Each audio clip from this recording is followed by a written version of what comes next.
Hello, welcome back. This time we're going to be talking about AI, but you see I have the title Big Data, AI, IoT, and AI. The reason is simple.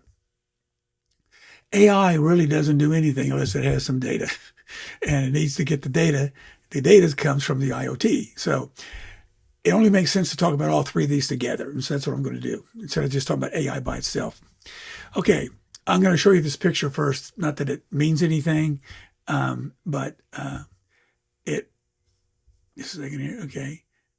Um, it's a picture they always show you if you're going to talk about AI. So I just thought I'd show it to you. I guess it was AI generated, but I just put it into one of those slides. Okay. Let's talk about some facts about this because this is, one of the things that makes these technologies important to you is the money side. Okay. So let's talk about that first. So the IoT market size is by 2030 should be 32.1 billion. The IIoT, that is the industrial Internet of Things, that one is predicted to be about 500 billion by 2029. And then we have the number of active IoT devices going to surpass 25 billion by 2030. Yeah. 152,000 devices. This is incredible. 152,000 devices connect to the internet per minute. Per minute. Wow. Okay.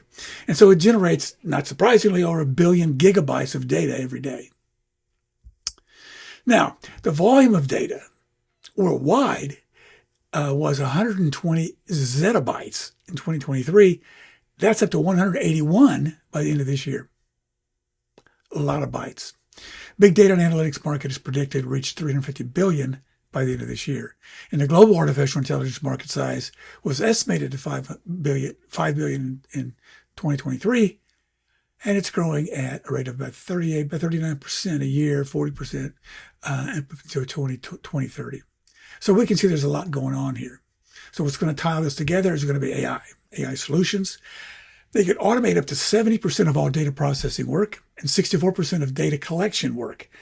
So with AI algorithms working, we can get a lot more done with collecting the data and processing it. So that's going to be the key. Let's take a look at a simple example, okay? This is the thermostat.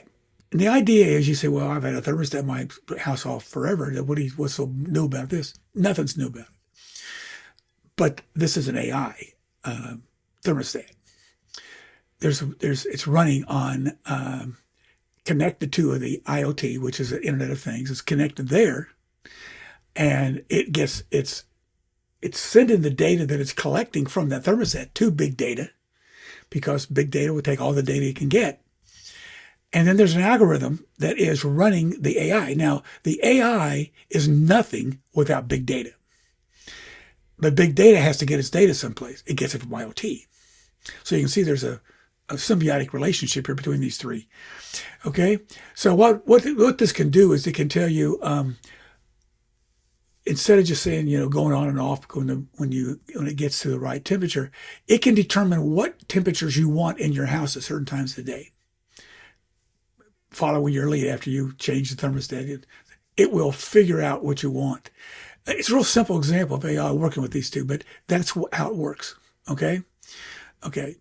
So you can see that we're going to have IoT is going to be collecting the data, and it's going to send it to big data. Big data then is going to be accessed by AI with some kind of algorithm that some programmer has written or some other machine has written to actually go ahead and do the task at hand, whatever that might be. Okay, so these three technologies then are actually one system. IoT is connected devices, big data is a large-scale data processing, and AI is the pattern recognition and decision making. Okay, so really AI is in the middle of this. I have it as one of the corners, but it's really in the middle, quite frankly, because without it, nothing happens. Okay, but it can't do anything unless it's connected to big data. So it's a circular argument there. Okay.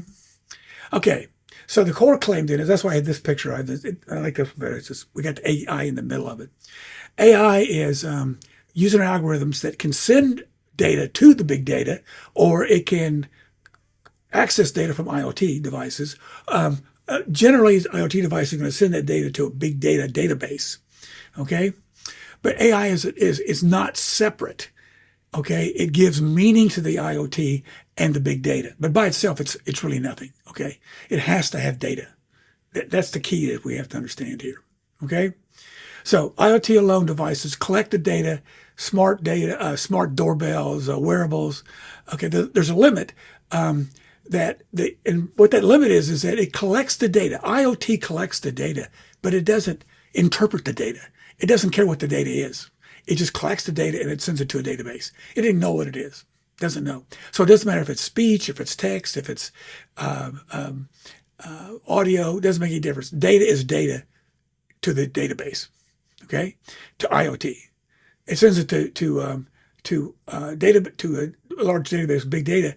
The algorithm that is written for AI is going to go into big data, mine big data, and it's going to find what it needs. It's going to recognize the patterns, et cetera, that will help it answer whatever questions is being asked or whatever is being asked of it to do is its task. Okay? So big data alone, large databases stored and processed, social media logs, health records. Health records are a big one. Social media logs, but because what happens when you just so you understand, when you send something out on social media, it's log, everything's logged someplace, and that log is then going to be sent to big data. And again, it's going to be scale without insight. In other words, it's not giving us anything. It's not telling us anything. It's just going to be a big database. It's going to be big stuff. It's a warehouse that has a bunch of stuff in it. Okay. All right. Now AI alone. Now what it does is it learns patterns and it predicts outcomes. Easy example is when you're typing a message on your phone. It does autocorrect and it drives you crazy sometimes. But anyway, that's an example of a pattern. It recognizes what the next word probably will be based on all the data that it's looking at. Okay, so it recommends things. That's why recommendation systems will say, okay, we want the AI to tell us what we should do, give us a recommendation. Okay, the limit for AI then is it needs data input to function. It needs data input to function. It doesn't work on itself. It works with data. So AI has to have data, and it gets it from big data databases. Okay, so we have data generation. Okay, that's what that's what IoT does, and it sends it to a big data storage and processing, and then there's an interpretation made by AI.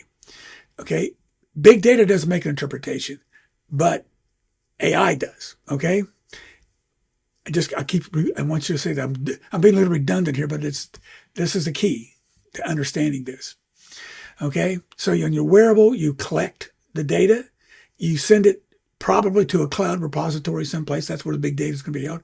And then what can happen is the AI is going to have an algorithm that's going to run. It's going to recognize patterns, and it's going to say, "Oh, this is AFib detection. We figured that out from your watch." Okay, because we went into big data, and we did a search, and we found the recognition pattern, and we went back and said, this is the problem. Okay, doorbell ringing. There's a guy at the door. Okay, there's a guy coming to deliver a package, and you have a video, an audio on your ring doorbell that says you can leave the packages in the delivery box on your left. Okay, that's what they tell the guy. I'm sorry. Now, what happens is the AI is running an algorithm that is going to detect the motion. Okay. And so it's going to recognize what's going on here. And here's what you have to understand about this. The AI, because there's a picture of a guy, there's a delivery guy. The AI doesn't really see that picture. AI works only with math. Remember, this is a calculator.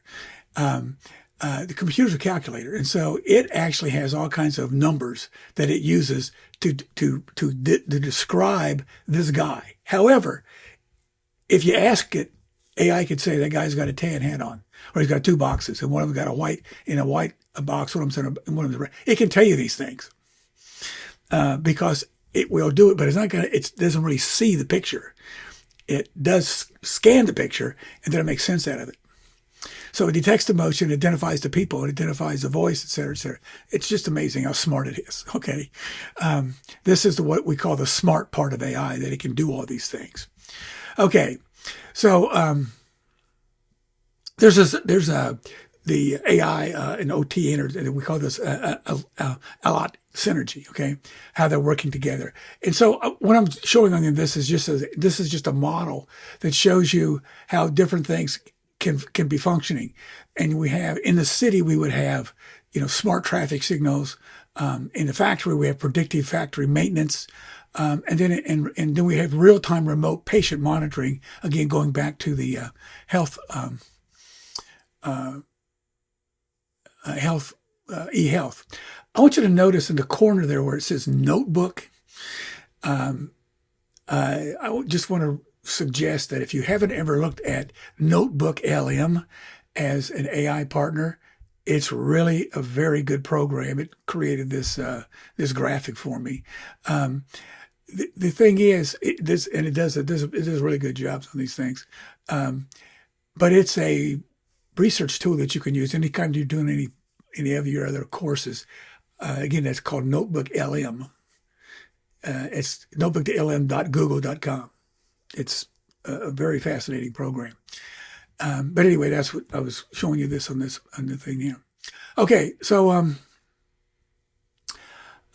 so one of the things up there in the left-hand corner say how AI drives IoT and big data. Okay, the answer there, like I said, is that AI is the hidden key. There's these three technologies working together. And AI gives the meaning to the IoT and the big data. Without AI, both lose value. There may be some value. You can still do some mining, I suppose, but it would lose its tremendous amount of its value. Okay, I'm going to stop here for a second, and I'm going to give you a break, and I'll come back in a few minutes and finish this off.